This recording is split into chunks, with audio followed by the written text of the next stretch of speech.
Magandang umaga mga bata. Ako nga pala si Binibining Rochelle, ang inyong guro sa Filipino. Handa na ba kayong makinig sa ating bagong paksang tatalakayin ngayon?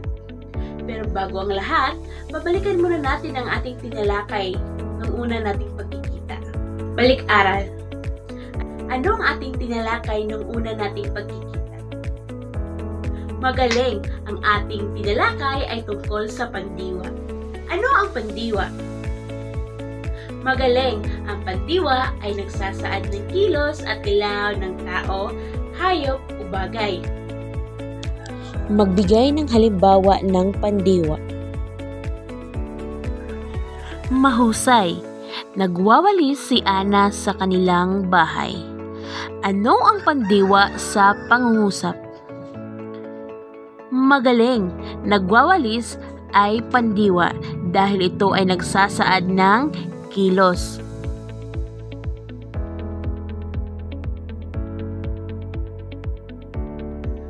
Ngayon ay may ipapakita ako sa inyo na larawan.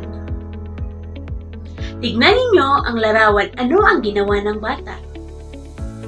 Magaling, ang bata ay nanalangin. Kailan kaya nanalangin ang bata? Magaling, maaring sabihin na ang bata ay nanalangin tuwing gabi. Saan siya nagdarasal? Magaling, sa loob ng kanyang kwarto.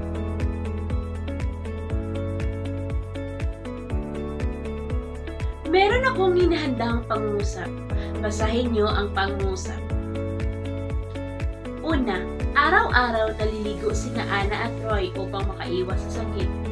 Ano ang salitang sinulungguhitan at ano naman kaya ang tinutukoy nito? Magaling, ang sinulungguhitan ay araw-araw at tumutukoy ito sa panahon.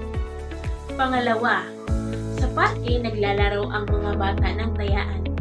Ano ang salitang sinulungguhitan? Magaling, sa parke ang tinutukoy nito ay ang lugar. Mabagal maglakad ang isang pagong kaya't naunahan siya ng kuneho. Ano ang sinulungguhitan at ano naman ang tinutukoy nito? Mahusay, ang salitang mabagal ay tumutukoy ito sa kilos. Pang-apat, parang ayoko nang pumunta sa lugar ni na Elmer. Ano ang sinulungguhitan sa pangungusap at ano naman kaya ang tinutukoy nito? Mahusay, parang at ito ay hindi sigurado. Panglima, tunay nga napakabuti ng ating Diyos. Ano ang salitang sinulungguhitan sa pangungusap at ano naman kaya ang tinutukoy nito? Mahusay, ang sinulungguhitan ay tunay at tumutukoy ito sa tiyak. Batay sa mga salitang sinulunggitan at tinutukoy ito, ano kaya ang ating paksang tatalakayin ngayon? Magaling! Ang ating paksang tatalakayin ngayon ay pang-abay. Narito ang mga layunin.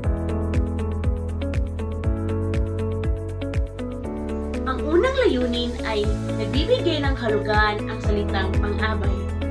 Pangalawa, nagagamit ang salitang pang-abay at uri nito sa pangungusap. Pangtatlo, naiangkop at naiuri ang pang-abay sa loob ng pangungusap.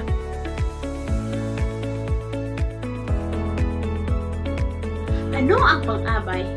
Ang pang-abay o adverb sa English ay isang uri ng salita na karaniwang naglalarawan ng kilos, kalagayan at iba pang katangian ng iba't ibang salita sa isang pangungusap. Halimbawa, tahimik na naglalaro si Icy.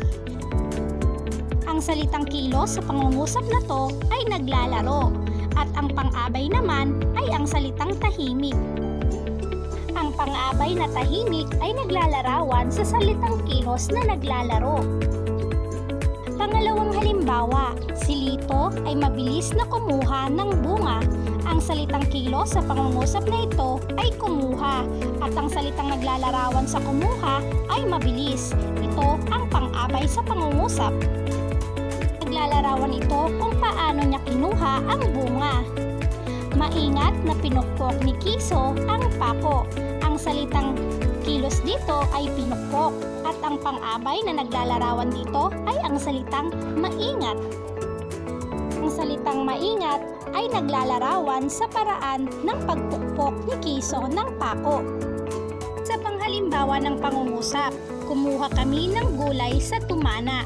Ang salitang kilos rito ay ang salitang kumuha.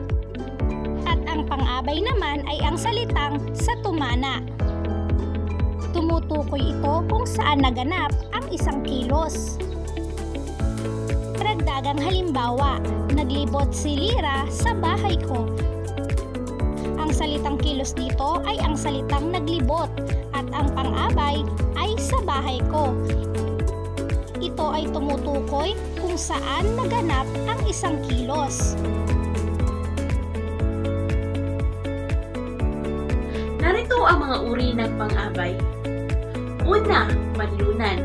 Ito ay nagsasaad kung saan magaganap ang kilos. Sumasagot ito sa katanungan saan. Ilan sa mga panandang ginagamit ito ay mga salitang sa, kina o kay. Halimbawa, gaganapin ang aking kalarawan sa aming bahay. Ang ginagamit na panandang pangungusap ay sa. Pangalawa, ang pamanahon. Ito ay sinasaad dito kung kailan magaganap ang kilos. Sumasagot naman ito sa katanungan na kailan. Halimbawa, kailan kaya sinadya pagbabakasyon?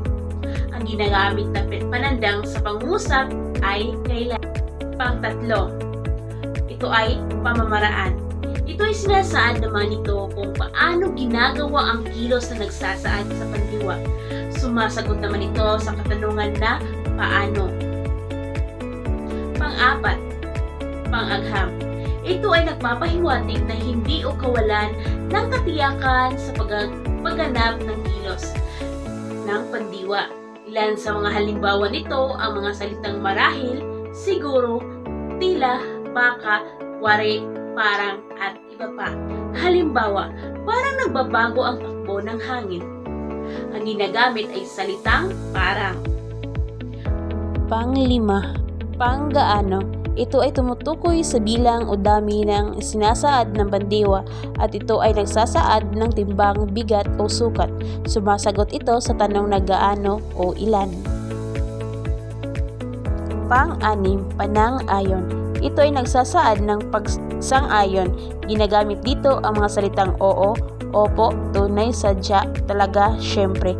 Halimbawa, syempre, bibili kita ng pasalubong pag uwi ko galing Baguio. Ang salitang ginagamit ay syempre.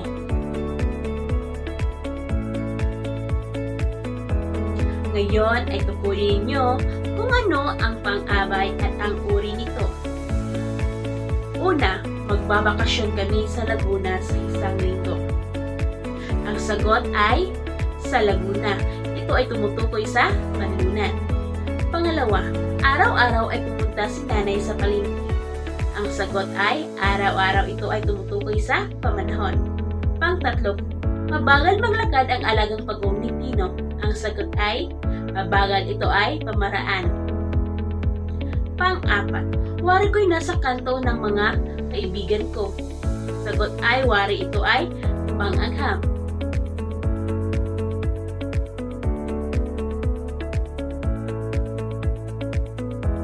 Napakahusay niyong lahat. Bigyan niyo ng palakpak ang inyong mga sarili. At ngayon, tignan natin kung may natutunan ba kayo sa ating paksang tinalakay.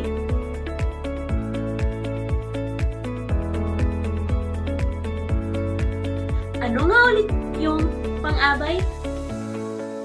Mahusay. Ang pang-abay o adverb sa English ay isang uri ng salitang karaniwang naglalarawan ng kilos, kalagayan at iba pang mga katangian ng iba't ibang mga salita sa isang pangungusap.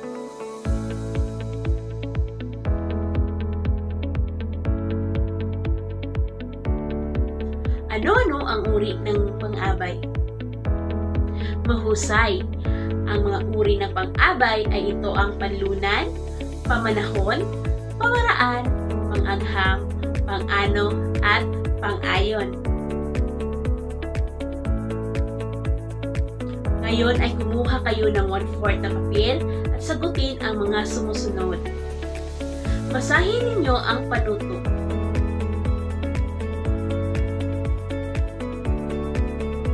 Panuto, piliin ang angkop na pang-abay sa pangusap at suriin kung ito ay pamanahon, pamaraan, panlunan, pangagham at pangano. Basahin ng mabuti at bigyan ko kayo ng 5 minuto sa pagsagot.